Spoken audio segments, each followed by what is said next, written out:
Oi pessoal, aqui de novo. Somos todos iguais em direitos e deveres, somos todos iguais perante a lei. Essa igualdade é o que se denomina de igualdade jurídica ou igualdade formal. Uma coisa bem professoral para começar o vídeo de hoje. Hoje nós vamos fazer uma reflexão a respeito de desigualdade social. Há poucos dias nós fizemos um vídeo sobre a exclusão social. Pois bem, qual a importância de se falar nisso? É porque é uma realidade.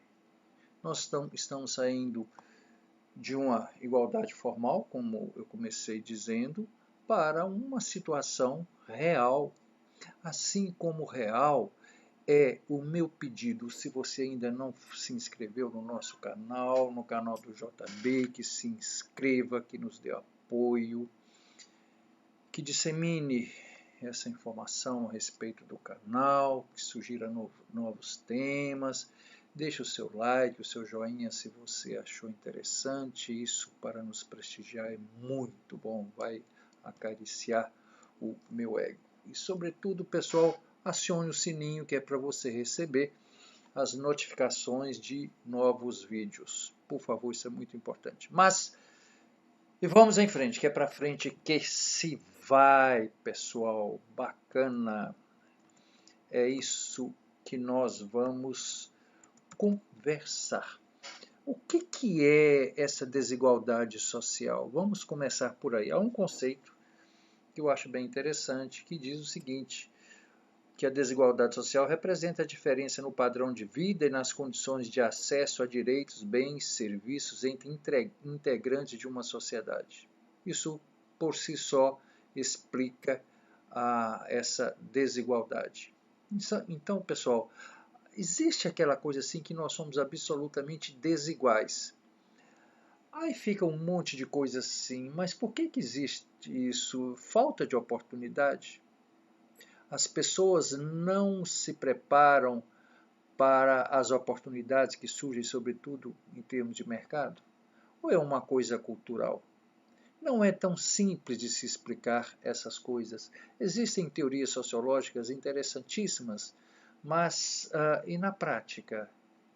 No dia a dia, e aí, lá na ponta, como é que essa coisa funciona? Como é que as pessoas sentem isso?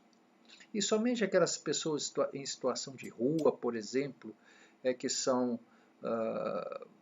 que contribuem para essa desigualdade social, porque eles são os excluídos, como nós falamos lá atrás. Aliás, vejam isso, está aqui no card, quando nós falamos sobre essa questão dessa desigualdade. Pois bem, pessoal, desse isolamento social, por assim dizer, não é? É que é uma das causas da desigualdade social que nós vamos abordar aqui. Eu trago alguns dados que eu acho interessante, eu gosto muito disso. De novo, pessoal, vamos ficar muito repetindo, não, mas número na minha cabeça não é muito interessante, eu vou ler aqui para vocês. O Banco Credit Suisse fez em 2020-21 um relatório sobre riqueza global, e o Brasil é um dos piores do mundo em termos de desigualdade social. Alguns números são assim. No Brasil, a riqueza do país foi toda para a mão do 1% mais rico da população, 49,6%, praticamente a metade. Olha só que loucura.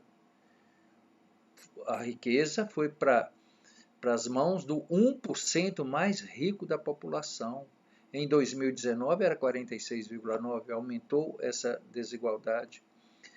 Também o pior, segundo esse relatório, o Brasil, o pior nível de concentração de renda desde 2000.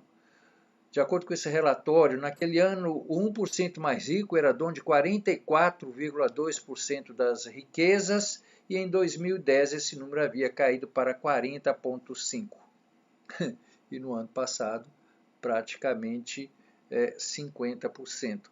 Se nós fizermos uma comparação, ou temos como parâmetro, por exemplo, países como México e Chile, que são considerados países muito, muito pobres, olha só, a proporção de riqueza no México, a proporção de riqueza na mão do 1% mais rico caiu de 40,1 em 2000 para 33,6 em 2020.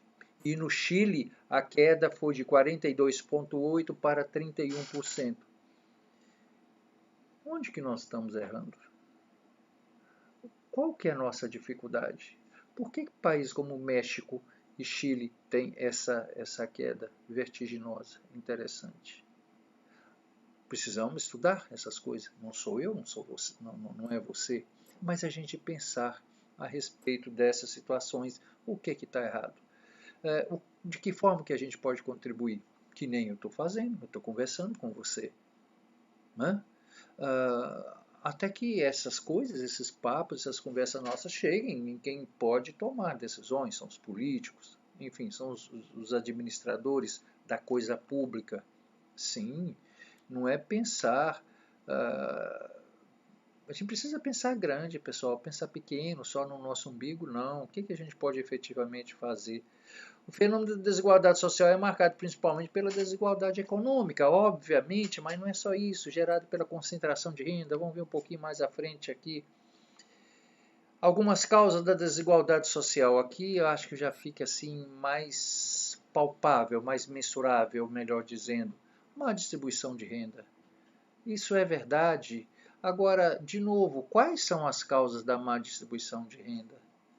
Por que está tão concentrado nas mãos de determinadas pessoas? Por que a diferença salarial, por exemplo, é tão gritante nesse país? Má administração de recursos públicos. Né? A questão de falta de investimento em políticas sociais. A questão da corrupção. A corrupção ela é terrível em qualquer lugar do mundo. Ela suga essa possibilidade da dignidade humana no sentido de merecer uma prestação de serviço melhor. São seres humanos. Desemprego, nem se fala. É claro que aí, pessoal, tem uma série de outras consequências quando se fala nessa questão de desigualdade social. Vem desigualdade de gênero, desigualdade racial, essas coisas vão exacerbando, e muito. Não é? Isso é só uma ponta do iceberg. Por baixo tem muita podridão, tem muita coisa ruim. Como consequências dessa desigualdade, há uma enumeração aqui, por exemplo, o fenômeno da favelização. É claro, as pessoas não têm onde, como morar com dignidade, vão encostando, literalmente vão encostando, e ficam alijados da sociedade, de todo o processo. Né? Gentrificação, eu não conhecia essa palavra, são pessoas pobres que são levadas a morar em zonas periféricas das cidades. Exclui, vai para lá. Não é o joio. Insegurança, como consequência, insegurança alimentar, as pessoas estão passando fome. E nós, desde que eu me entendo por gente, o Brasil é considerado o celeiro da humanidade, da alimentação e não sei das quantas, tanta coisa bonita que se fala por aí nesse sentido, mortalidade infantil, falta de assistência médica, diminuição da expectativa de vida média, é claro, não é? E não tem como sustentar uma qualidade de vida adequada, justa para todo mundo, aqueles mais desvalidos, como é que eles vão se sustentar em termos de alimentação, de saúde e tudo mais? Aumento de evasão escolar, aumento do desemprego, porque as pessoas não se qualificam, não tem como, diminuição da escolaridade, aumento da criminalidade, se viram, né? Vamos roubar, vamos furtar, assaltar, a gente está vendo isso aí, quer dizer, perde-se uma referência muito importante da dignidade, da vida das pessoas. Isso é terrível, isso não é bom, pessoal.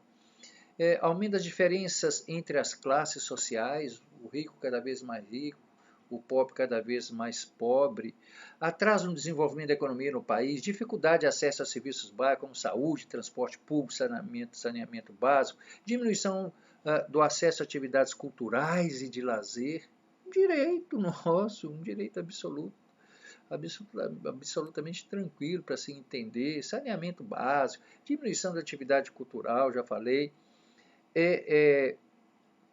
Segundo a ONU, pessoal, nós estamos em 8º lugar no ranking de países mais desiguais do mundo. Nós somos, olha só, o 8º.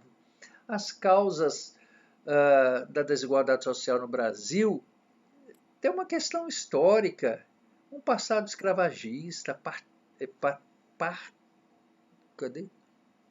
patriarcal, patrimonialista. Então, todas assim que consolidam uma cultura, uma estrutura de exclusão da população negra, pobre, das mulheres, da economia, etc, etc. E ainda a má distribuição da renda, da concentração de riqueza também são causas para a desigualdade social no Brasil. Falta de acesso à educação, salários baixos e por aí afora vai. Pessoal, são inúmeras as causas. Eu trago esse tema aqui somente para a gente pensar, para a gente refletir. É o nosso país. É o nosso país, é o nosso Brasil. Essa é a nossa realidade. É a gente pensar o que está errado e o que eu posso contribuir, de alguma forma eu posso contribuir. Pessoal, é isso. Obrigado, um abraço.